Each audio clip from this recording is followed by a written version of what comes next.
ಸಾಕ್ಬಿಡಿ sir.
Dravid Utkal Ganga Indra Himachal Yamuna Ganga उच्चल जलधि तरंगा तव शुभ नामे जागे तव शुभ आशीष मागे गाहे तव जय गाथा जन गण मंगलदायक जय हे भारत भाग्य विधाता जय हे जय हे जय हे जय जय जय जय हे बोलो भारत माता की वंदे वंदे वंदे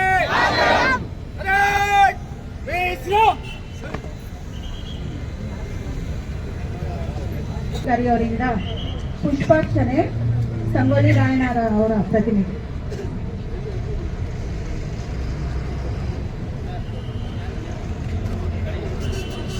ಸ್ವಲ್ಪ ಮ್ಯಾಲ್ ಕೆತ್ತಬೇಕು ಕುಮಾರ, ಯಾಕೆ ಮೇಲೆ ಹೋಗ್ಬೇಕು ಹಂಗೇನು ಸಾಕು.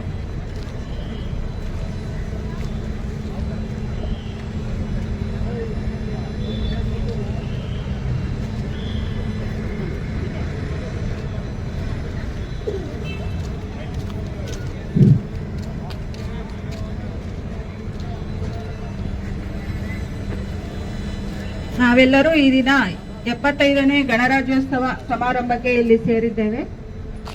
ಈ ಸಮಾರಂಭದ ಕುರಿತು ನಮ್ಮ ಹಿರಿಯ ವಿಭಾಗೀಯ ನಿಯಂತ್ರಣಾಧಿಕಾರಿ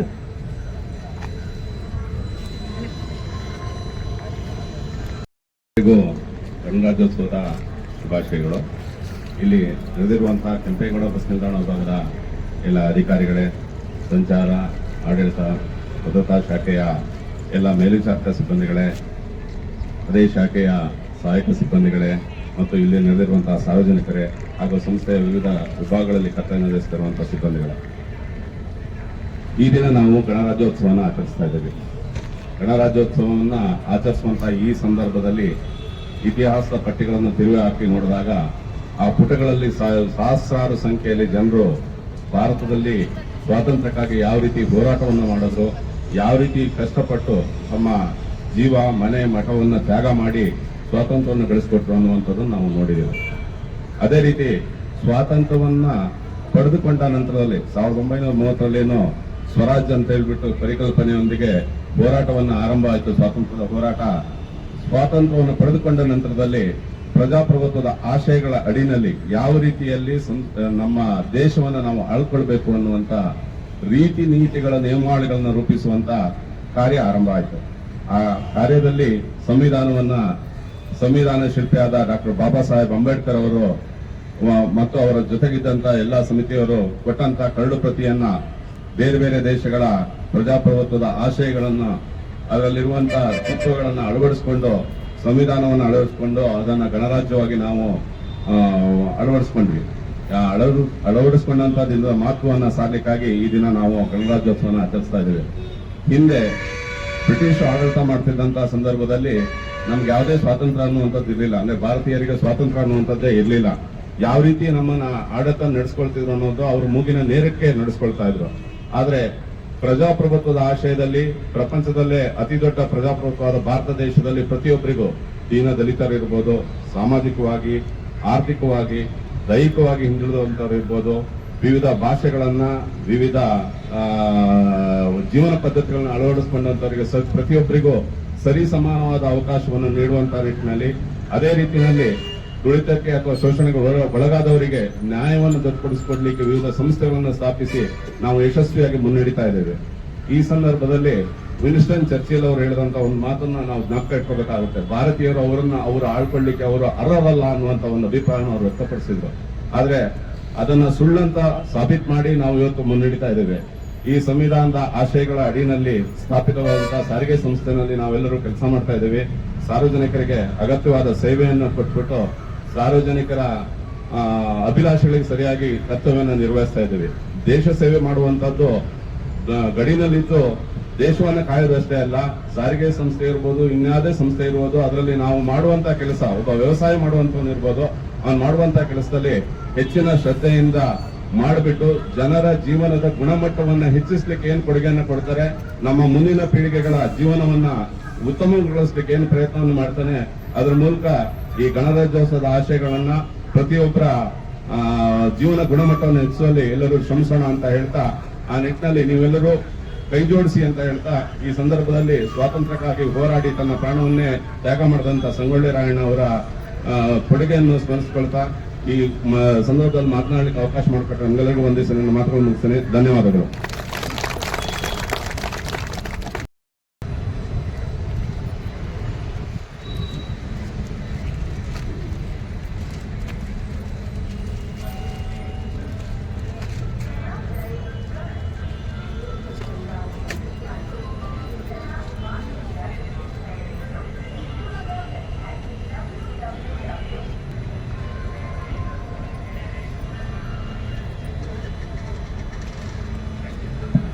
ಸಿಹಿ ಹಂಚಿಕೆ ನಂತರ ಎಲ್ಲರೂ ಸಾಲಾಗಿ ನಿಂತು ಫೋಟೋ ತೆಗೆಸ್ಕೋಬೇಕಾಗಿ ವಿನಂತಿ.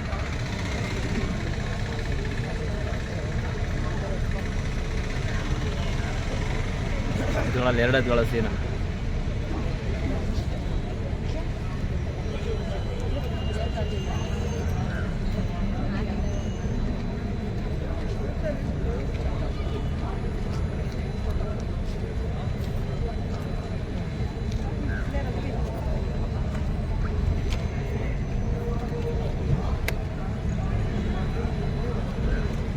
ತಿನ್ನು.